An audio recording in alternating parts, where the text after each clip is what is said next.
She-Hulk writers broke the origin story of She-Hulk. Let's hear why and what their excuse is.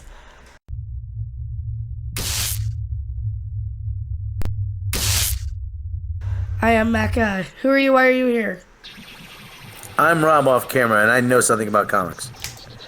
I know a little bit about She-Hulk, and it didn't make sense for her to be so resentful of Bruce when he didn't even save her life like he did in the comics.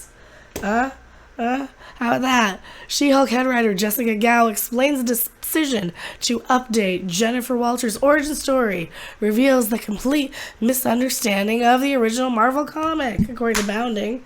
What do you think? Have you read this article? Yeah, I think I glanced through it before. Do you want to read it? My voice is going. Yeah. I apologize. Originally written.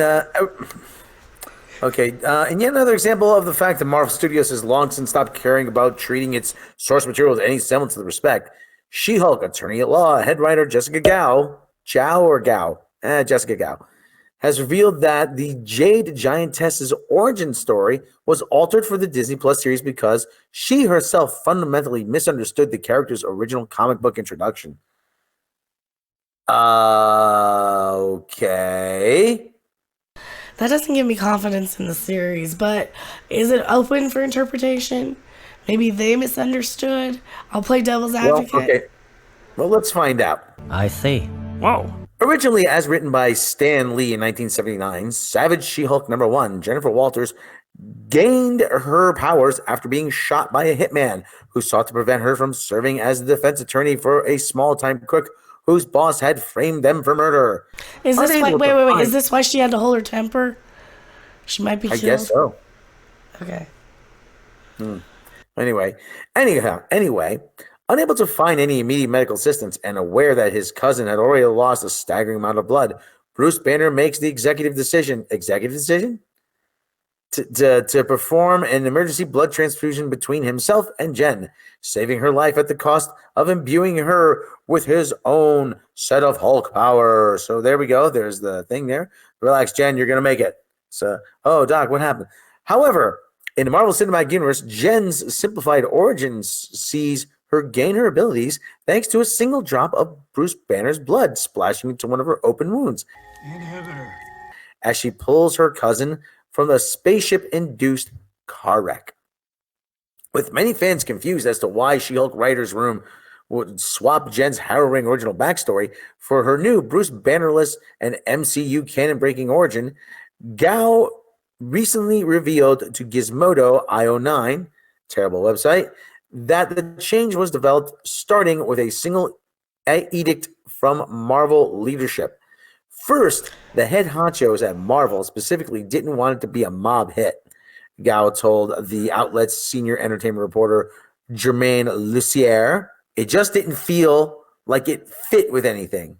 Let me interrupt here. So let me guess. Victoria Alonso came in and said, "Well, why can't maybe instead of a mob hit, why doesn't she save him from a car wreck?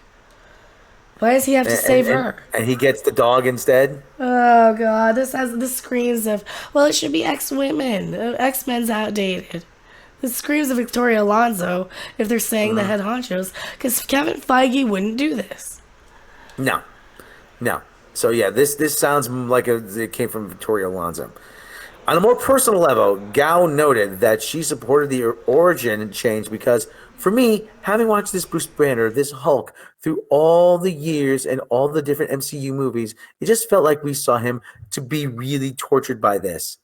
This was not a gift, she argued. He really saw it as a curse. It forced him to not have any relationships. He spent several years really, really tortured by it and not viewing it as a good thing. And it took him that long to get to a place where he can accept and learn to live with it. So to me, it didn't make any sense for that guy to then willingly give this curse to somebody he cares about. The writer continued, well, no, but you're misunderstanding the whole idea. He did. It's not that he wanted to. He had no choice. Yeah, he had no choice. He did it to save her life. His cousin, who he really loves, didn't seem like it. It just didn't seem right. And true to the character, oh my God, she is so full of BS. Shut up! Shut up! Shut up! and it didn't make sense to me, so I didn't want to do that. Gao also explained that from a practical angle, we just needed to be able to start the origin story very quickly. Oh my god, she's a moron. Dumbass. How does she get this job? So to heck with what works canonically. Oh, we'll just rush it out for TV. How'd she get the job? I don't know. Diversity? I didn't want to have to spend half an hour setting up something. She-Hulk scribe, the She-Hulk scribe dismissed.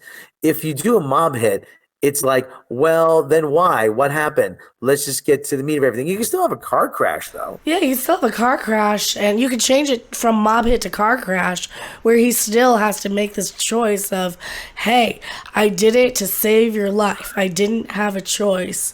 And then she says, yeah, you could have chose to let me die, right? And then you get her being pissed off. Yet another way my life is ruined. Thanks, Bruce! And also, the nature of making it an accident takes a lot of pressure off the guilt that Bruce would have felt of giving this to Jennifer, because in the show, we really see how she struggles with it and how she also, like him, doesn't really view it as a gift at first. She concluded. So I think that would really change their dynamic if he was completely responsible and that he made the choice for her, but he didn't make the choice for her.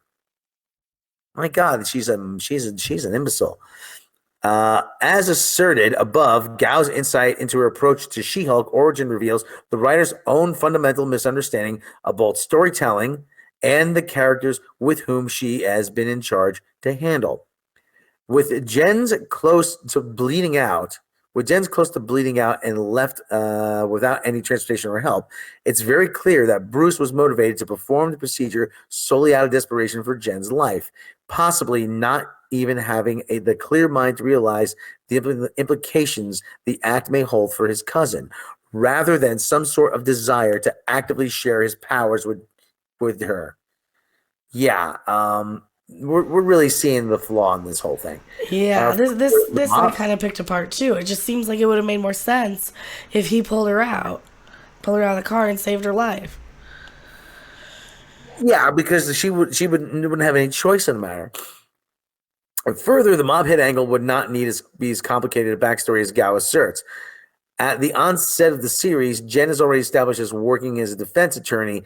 As such, it's not a stretch to imagine that she could be targeted by retribution for someone unhappy with her work, or, should the series have stuck with its original direction, as a law procedural, someone seeking to prevent her from defending the abomination. Lawyer show. Such a scenario could also work with Gao's desire to avoid lingering on the shooter's character, as they could be presented simply as crazed fanatic who was arrested immediately after fleeing the scene of the crime. With so many similar events having played out across both fiction and real life, it would be easy for audiences to understand the one-minded motivations of a fanatical would-be assassin, and thus also accept such a character would not need a particularly deep exploration of their history. So, okay, this continues on here. In fact, that's quite literally how She-Hulk was introduced in the comics, with both her entire storyline regarding would-be assassination. Okay, yeah, it goes on. 2 hours later. Yet, despite this lack of deep exposition for every character who made an appearance, and somehow readers were miraculously able to follow her with her story. Of course, such handling of Shulky, I hate that, would have relied on anyone in the show's writer's room wanting to treat the series with even an ounce of gravity or respect. Instead, viewers are left with what has thus far shown itself to be nothing more than CGI heavy regurgitation of MCU cameos, pop feminist talking points, and absolutely abominable camera work. I see. Whoa, I never realized this stuff. So yeah, the whaminism doesn't help this show. Like you could have made it without that. You could have kept it the same and made her a much less unlikable woman if she had things that triggered her that weren't, like men catcalling me. Like, you know what? Have something that makes you mad when you get cut off in traffic. Have something that makes you mad when you drop your phone and it cracks the screen. Something that everybody can relate to. Have something that triggers you that is not just specifically designed for Mary Tyler Moore to be triggered by in the 1970s. But no, I have a lot of issues with this because I'm somebody who likes to think and stuff. I can't just switch my brain off and be entertained. So, House of the Dragon is making a lot more sense to me than this crap. So I'm reviewing that one as well. Bruce trying to bring up a back alley transfusion. It would be a surefire. Well, he probably would have just brought her to his lair.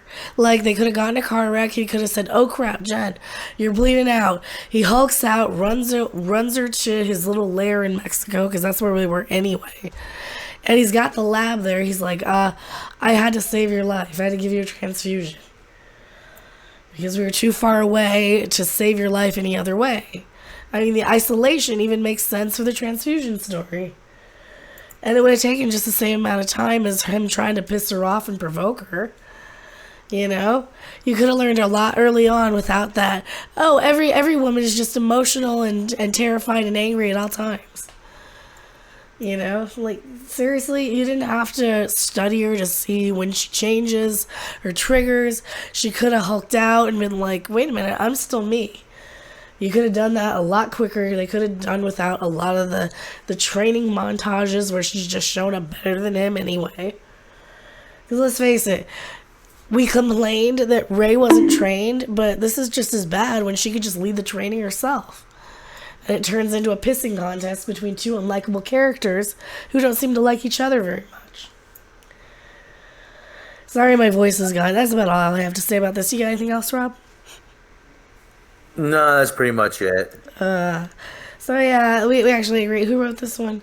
This is a pretty decent. It's very much an editorialized opinion, op-ed sort of piece, but they're kind of right on this one. They didn't need to change her backstory so much. I am going back to my live chat. Don't you guys go anywhere.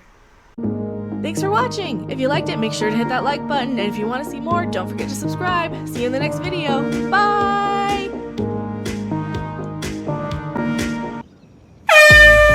Humorous. Quite humorous, yes. Droll, very droll, yes.